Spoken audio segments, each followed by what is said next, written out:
భారత ఇంగ్లాండ్ మధ్య రెండో టెస్ట్ మ్యాచ్ 2వ తారీఖు నుంచి వైజాగ్ వేదికగా జరగబోతుంది.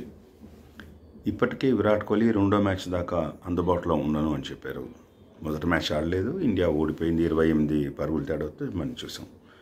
కాకపోతే రేపంచి జరిగే ఈ టెస్ట్ మ్యాచ్లో కేఎల్ రాహుల్ అండ్ రవీంద్ర జడేజా కూడా దూరమయ్యారు.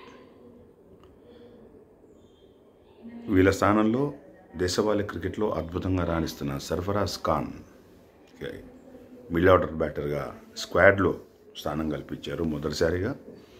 అట్లాగే స్పిన్నర్ సౌరవ్ కుమార్ని కూడా తీసుకొచ్చారు. వాళ్ళతో పాటు వాషింగ్టన్ సుందర్ని కూడా టీంలోకి తీసుకొచ్చారు. ఎందుకంటే రవీంద్ర జడేజా ఫస్ట్ మ్యాచ్లో 5 వికెట్ తీయడమే కాకుండా 87 పరుగులు చేశాడు. ఇండియాకి టాప్ స్కోరర్ కూడా నిలిచాడు. అతన్ని రీప్లేస్ చేయాలి. అక్షర్ పటేల్ కూడా బ్యాటింగ్ బాగా చేసినప్పటికీ ముగ్గురు స్పిన్నర్స్ ఉంటారు. అంటే మూడో స్పిన్నర్ కింద కుల్దీప్ యాదవ్ నడిపిస్తారా, ఆఫ్ స్పిన్నర్ అయిన వాషింగ్టన్ సుందర్కి అవకాశం ఇస్తారా అనేది చూడాలి. అయితే ఇప్పటికైనా పని సర్ఫరాజ్ ఖాన్కి అరంగేట్రం చేసే అవకాశం వస్తుంది ఈ మ్యాచ్లో అంటే అది కూడా డౌట్ఫుల్గానే ఉంది. ఎందుకంటే రజిత్ పాటిదార్ పేరు గట్టిగా వినిపిస్తోంది. రజిత్ పాటిదార్ టీంలోకి వస్తాడు. ఎందుకంటే స్ట్రాంగ్ ప్లేయర్ని ఆడిపోయడం చాలా అవసరం. జైస్వాల్, రోహిత్ శర్మ బాగానే ఆడినప్పటికీ గిల్ 2 ఇన్నింగ్స్లో ఫెయిల్ అయ్యాడు. అలాగే రాహుల్ 1 ఇన్నింగ్స్లో బాగా ఆడినప్పటికీ శ్రేయస్ అయ్యర్ కూడా ఇంకా ఫామ్లో రావాల్సిన అవసరం ఉంది. కాబట్టి పత్తిదారికి ఛాన్స్ ఇస్తారు సర్ఫరాజ్ ఖాన్ కంటే అని కూడా అనిపిస్తుంది. కానీ నాకైతే సర్ఫరాజ్ ఖాన్కి అవకాశం ఇస్తే డెబ్యూలో సెంచరీ కొట్టే సత్తా ఉన్న ప్లేయర్గా అతను నిరూపించుకునే అవకాశాలు చాలా ఎక్కువగా ఉన్నాయి. కాబట్టి సర్ఫరాజ్ ఖాన్కి ఏమాత్రం ఆలస్యం చేయకుండా ప్లేయింగ్ లెవెల్లో అవకాశం కల్పించడం చాలా అవసరం. ఇది జట్టుకి కూడా చాలా అవసరం. ఎందుకంటే ఈ మ్యాచ్ కూడా ఓడిపోతే సిరీస్ మీద మనం అసలు వదులుకోవచ్చు.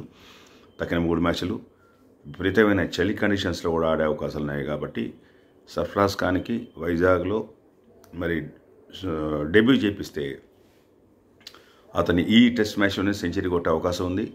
ఎందుకంటే అతను కొట్టిన దేశవాళీ క్రికెట్లో 1150లు కొడితే 14 సెంచరీలు కొట్టిన ప్లేయర్ అతను. దగ్గరగా 70 యావరేజ్ తోటి అతను ఫస్ట్ క్లాస్ రికార్డు ఉంది. కాబట్టి సర్ఫరాజ్ ఖాన్కి మటుకు నా ఓటు వస్తుంది. ఇకపోతే కుల్దీప్ యాదవ్ను కూడా ఆడిపిస్తే బెటరు.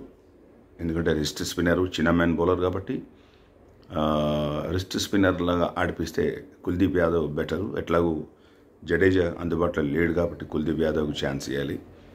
పోతే నా జట్టులో మటుకు సర్ఫరాజ్ ఖాన్ ప్లేయింగ్ లెవెన్లో రావాలి. రాహుల్ ప్లేస్లో, జడేజా ప్లేస్లో కుల్దీప్ యాదవ్ రావాలి.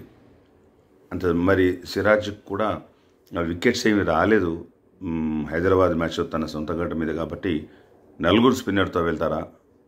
వైజాగ్ వికెట్ కూడా బాగా టర్న్ అవుతుందని చెప్పి అంటున్నారు. ఏమవుతుందో అయినా కూడా మనం వేచి చూడవలసిందే.